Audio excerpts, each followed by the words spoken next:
What is a Ponzi scheme? A Ponzi scheme is a fraudulent investment scheme that promises high returns for investors with little or no risk. Sounds too good to be true, right? That's because it is. In a legitimate investment scheme, the money invested is used to build wealth, typically through low-risk ventures like stock or real estate portfolios. Over time, this generates enough income to pay the investor back their initial investment plus some profit. A Ponzi scheme, on the other hand, promises massive returns quickly. How does it accomplish this?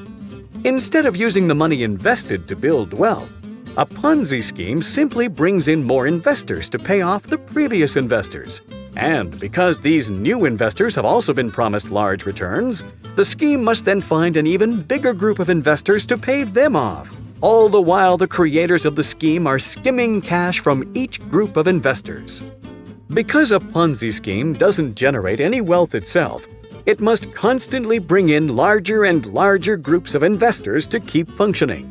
Eventually, no more new investors can be found, or large numbers of previous investors all cash out at the same time, and the scheme collapses in on itself.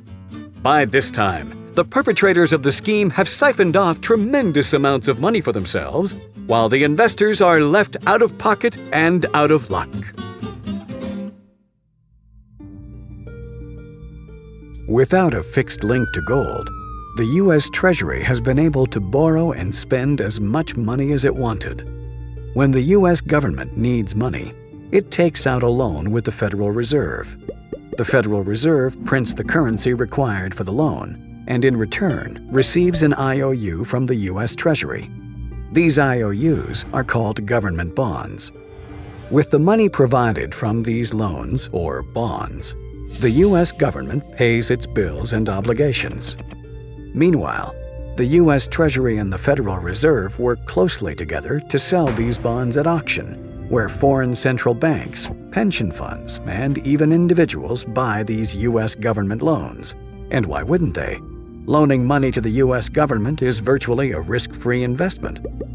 But if the loans are spent on bills and paying off previous loans, where does the government get the money to pay back the current loan and the interest that is charged on it?